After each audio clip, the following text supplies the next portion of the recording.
창세기 38장. 그 무렵에 유다는 자기 형제들 곁을 떠났습니다. 유다는 히라라는 사람과 함께 살았습니다. 히라는 아둘람 마을 사람이었습니다. 유다는 그곳에서 어떤 가나안 여자를 아내로 맞아들였습니다. 그 여자의 아버지 이름은 수아였습니다. 유다는 그 여자와 잠자리를 같이 했습니다. 여자가 임신을 하여 아들을 낳았습니다. 유다는 아들의 이름을 엘이라고 지었습니다. 그 후에 여자가 또 아들을 낳았습니다. 여자는 그 아들의 이름을 오난이라고 지었습니다. 그 후에 여자가 또 아들을 낳았습니다. 여자는 그 아들의 이름을 셀라라고 지었습니다. 여자가 셀라를 낳은 곳은 거십이었습니다. 유다는 다말이라는 여자를 자기의 첫째 아들 엘에게 아내로 주었습니다. 엘은 유다의 맏아들이었습니다. 그러나 엘은 여호와께서 보시기에 나쁜 일을 했으므로 여호와께서 엘을 죽이셨습니다. 그러자 유다가 엘의 동생 오난에게 말했습니다. 가서 너의 죽은 형의 아내와 같이 자거라. 그렇게 해서 내 형의 자손을 낳아주는 것이 내 의무다. 그러나 오난은 그렇게 해서 자손을 얻더라도 그 자손은 자기 자손이 되지 않는다는 것을 알았습니다. 그래서 오난은 다말과 잠자리를 같이 하다가도 다말이 절대로 임신할 수 없게 땅에 정액을 쏟아냈습니다. 이러한 오난의 행동은 여호와께서 보시기에 나쁜 일이었습니다. 그래서 여호와께서는 오난도 죽이셨습니다. 그 후에 유다가 며느리 다말에게 말했습니다. 내 아버지 집으로 돌아가 있어라. 그리고 내 막내 아들 셀라가 어른이 될 때까지 결혼하지 말고 있어라. 유다는 셀라마저도 그 형들처럼 죽을까봐 두려웠습니다. 다말은 자기 아버지 집으로 돌아갔습니다. 오랜 세월이 지난 뒤에 유다의 아내가 죽었습니다. 유다의 아내는 수아의 딸이었습니다. 유다는 아내의 죽음을 슬퍼하는 기간을 지낸 후에 딥나로 갔습니다. 유다는 자기 양떼의 털을 깎고 있는 사람들에게 갔습니다. 유다의 친구 아둘람 사람 히라도 함께 갔습니다. 다말은 시아버지인 유다가 양떼의 털을 깎으러 딥나로 갔다는 이야기를 들었습니다. 그래서 다말은 과부들이 입는 옷을 벗고 얼굴을 베일로 가렸습니다.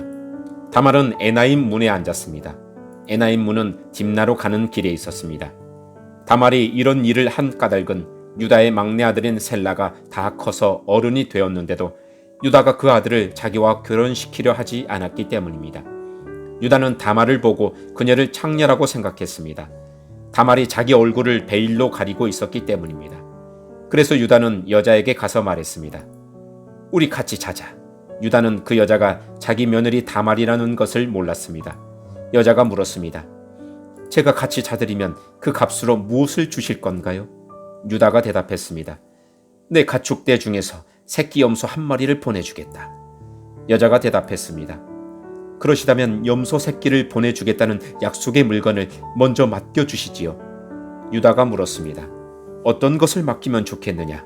다말이 대답했습니다. 가지고 계신 도장과 끈과 지팡이를 주십시오. 유다는 그것들을 여자에게 주었습니다. 그리고 나서 유다와 다말은 잠자리를 함께 했고 다말은 임신을 했습니다. 다말은 집으로 돌아갔습니다. 다말은 얼굴을 가리고 있던 베일을 벗었습니다. 그리고 다시 과부들이 입는 옷을 입었습니다. 유다는 자기 친구 히라를 시켜 그 여자에게 새끼 염소를 보내면서 자기가 맡겼던 도장과 지팡이를 찾아오라고 했습니다. 그러나 히라는 여자를 찾지 못했습니다. 히라가 에나임 마을의 사람들에게 물었습니다. 여기 길가에 있던 창녀는 어디에 있어? 사람들이 대답했습니다. 여기에는 창녀라고는 없어. 히라는 유다에게 가서 다시 말했습니다. 여자를 찾지 못했네. 그곳에 사는 사람들이 여기에는 창녀라고는 없소라고 말하던 걸. 유다가 말했습니다. 내가 맡겼던 물건들을 그 여자가 그냥 가지도록 내버려 두게. 괜히 우리만 망신당할까봐 걱정일세. 약속했던 염소를 보냈지만 자네가 그 여자를 찾지 못해서 못 준 것이 아닌가. 3달쯤 뒤에 어떤 사람이 유다에게 말했습니다. 당신의 며느리 다말이 창녀와 같은 짓을 했소. 지금 그 여자는 임신 중이요. 그러자 유다가 말했습니다. 그 애를 끌어내어 태워 죽여버려라. 사람들이 다말을 끌어내려 하자 다말은 자기 시아버지께 어떤 이야기를 전하도록 했습니다. 다말이 말했습니다. 이 물건의 주인이 나를 임신시켰습니다. 이 도장과 끈과 지팡이를 잘 살펴보십시오. 이것이 누구의 것입니까? 유다가 그것들을 알아보았습니다. 유다가 말했습니다. 그 애가 나보다 옳다. 내가 내 아들 셀라를 주기로 약속하고도 약속을 지키지 않으니 그 애가 이런 일을 한 것이다. 유다는 그 뒤로 2번 다시 다말과 같이 자지 않았습니다. 다말이 아기를 낳을 때가 되었고 배 안에는 쌍둥이가 들어 있었습니다. 다말이 아기를 낳는데 한 아기가 손을 내밀었습니다. 산파가 그 아기의 손에 붉은 줄을 메어주면서 이 아기가 먼저 나온 아기다 하고 말했습니다. 그런데 그 아기가 손을 거두어 드렸습니다. 그리고 다른 아기가 먼저 태어났습니다. 산파가 말했습니다. 어쩌면 내가 먼저 터뜨리고 나왔구나. 그래서 그 아기의 이름은 베레스가 되었습니다. 그 다음에 붉은 줄을 손에 맨 아기가 태어났습니다. 그 아기의 이름은 세라가 되었습니다. 아멘.